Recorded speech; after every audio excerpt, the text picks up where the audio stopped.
Bonjour, je vous souhaite la bienvenue dans une nouvelle séquence vidéo sur l'allongement esthétique des jambes.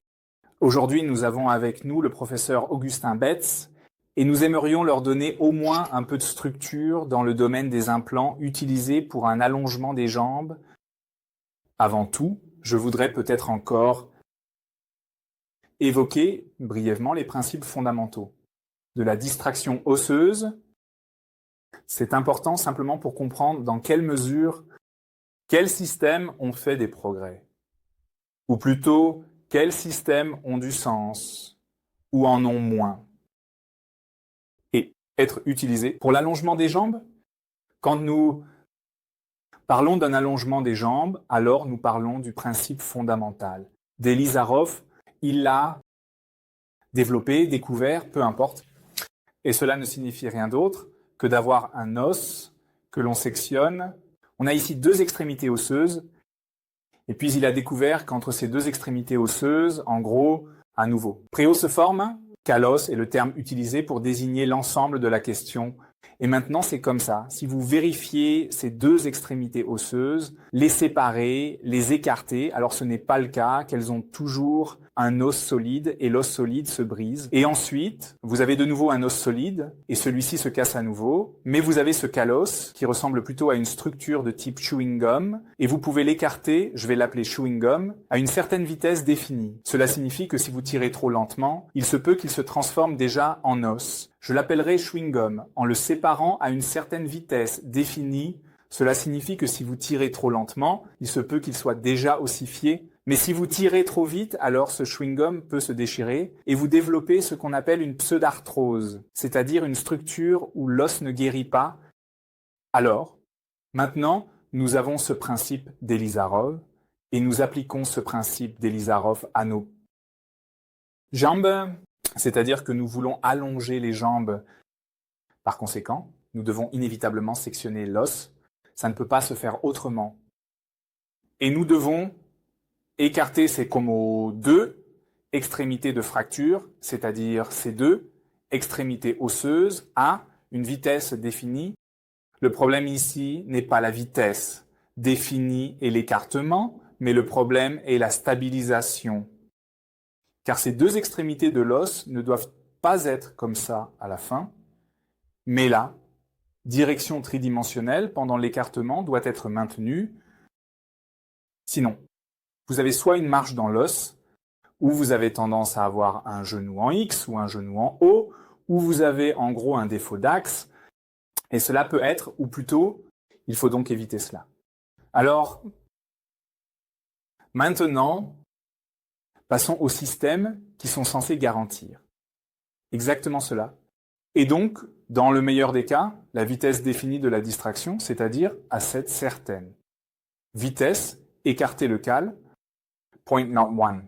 Point two, mais aussi, pendant cet écartement du cal, il faut garantir une stabilité. Et maintenant, il y a deux façons de garantir une stabilité. Nous avons, une fois, la possibilité de garantir la stabilité par un fixateur externe. J'ai ici une carte magnétique, je vais simplement la mettre ici. Donc, nous avons un fixateur externe. Qu'est-ce qu'un fixateur externe?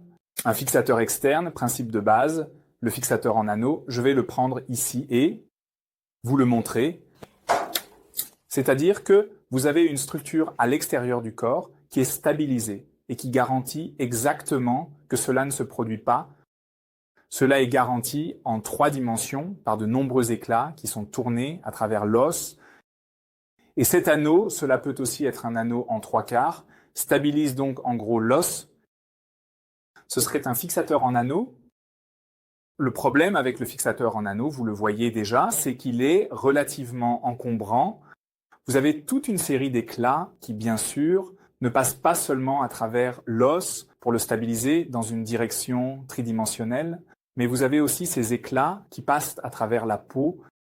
Et c'est déjà le problème essentiel avec tous les soi-disant fixateurs externes. C'est-à-dire avec tous les appareils, structures, peu importe, qui sont censés effectuer une distraction, que vous ayez une connexion entre l'os et la surface de la peau, et donc le risque que des germes puissent entrer, fixateur externe. avoir une connexion entre l'os et la surface de la peau, et donc avoir le risque que des germes puissent entrer. Donc, nous avons ensuite nos fixateurs internes. Oui, ça devrait être ça un jour. Le deuxième groupe, c'est qu'on peut aussi stabiliser le tout, pas par l'évacuation de la force externe, mais nous pouvons aussi stabiliser le tout par l'évacuation de la force interne. C'est-à-dire qu'ici, nous avons un fémur, par exemple. Maintenant, nous n'avons pas d'appareil autour de l'extérieur qui doit stabiliser le tout. Mais nous avons dans la cavité médulaire la structure qui doit stabiliser la zone. Pour faire simple, le principe ici est d'assurer ce qu'on appelle une luxation. Un déplacement des extrémités de fracture ou des extrémités osseuses doit être évité avec un fixateur dit interne. Ce n'est rien d'autre qu'un soi-disant système de clous qui est inséré dans l'os, bloqué par deux vis en haut et en bas, et qui stabilise en quelque sorte cet os, ce système de clous. On peut maintenant différencier, surtout dans le domaine de la distraction, entre le mécanisme par lequel ce système de clous réalise la distraction, c'est-à-dire que nous pouvons distinguer nos clous, les fixateurs internes, en clous purement mécaniques. Ces clous purement mécaniques n'ont rien d'autre qu'un système à cliquet. Et c'est grâce à ce système à cliquet que l'écartement du clou se fait, c'est-à-dire que le processus de distraction est vraiment réalisé par un filetage, qui est relié à un système de micro-cliquets dans les clous mécaniques. Je vais vous le démontrer. Avec ce système ici, nous avons à l'intérieur du clou, c'est la coque du clou. Je l'ai déjà expliqué un peu plus en détail dans une autre séquence vidéo. Et nous avons un mécanisme à roue dentée opposée qui permet de guider ce filetage à travers la coque. Pour ainsi dire, c'est le principe de base du clou, albizien, original,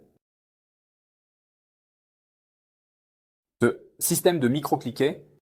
Et à partir de ce clou d'Albizia, plusieurs autres clous se sont développés, dont le clou de Betz-Bor. Ils en sont ici, très le cadeau.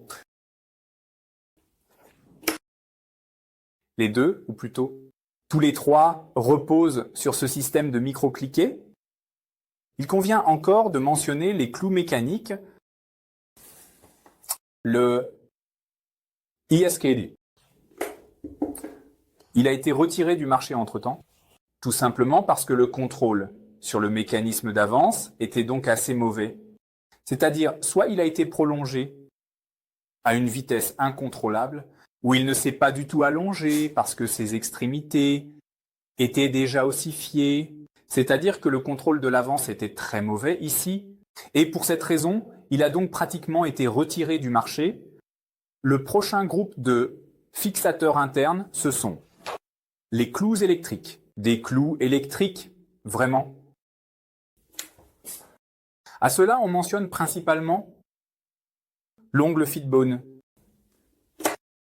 Pour les clous électriques, c'est comme ça. Vous avez le clou. Dans le clou, il y a une chambre où se trouve le moteur. Ce moteur entraîne ensuite une vis à filetage, l'énergie pour le moteur. Ou plutôt, la vis à filetage est alimentée par un champ inductif qui est implanté sous la peau et contrôlé de l'extérieur avec une soi-disant boîte à pilules et couplée.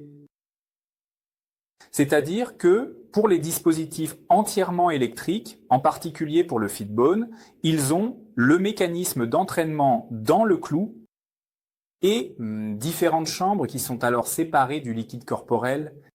C'est très important pour plus tard, quand nous aborderons les avantages et les inconvénients de chacun.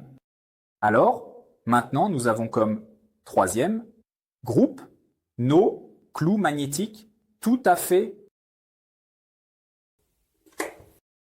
Clous magnétiques, cheval de bataille, ou ici, le précise.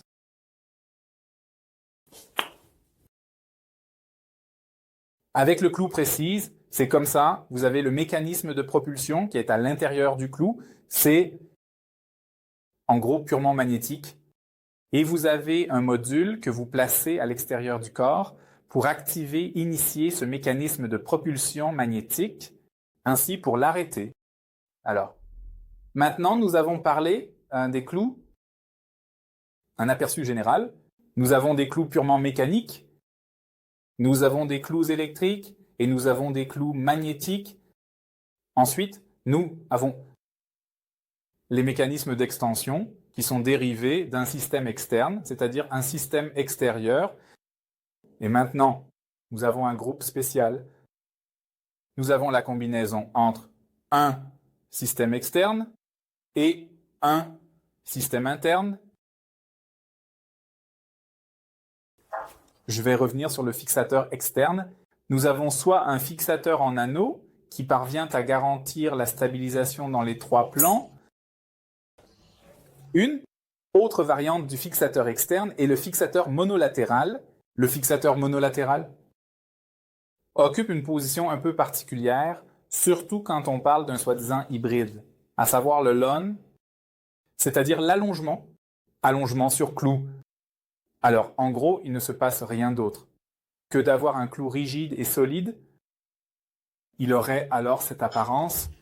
Ce clou rigide et solide ne possède pas de système d'extension intégré, c'est-à-dire que ce n'est rien d'autre qu'un clou complet. Clou qui est également utilisé en cas d'accident et pour créer un mécanisme d'allongement. En gros, ce fixateur est utilisé et ce fixateur est ensuite inséré en plus du clou et de manière permanente avec des vis tournées de l'extérieur, pour ainsi dire, afin de réaliser le mécanisme de distraction, réaliser la stabilisation uniquement avec un fixateur monolatéral, c'est-à-dire, en gros, faire la stabilisation de l'extérieur avec un fixateur monolatéral, ce ne serait rien d'autre qu'un système d'un seul côté, fixé au os avec des vis, ce qui est pratiquement impossible. Et pourquoi n'est-ce pas possible? Cela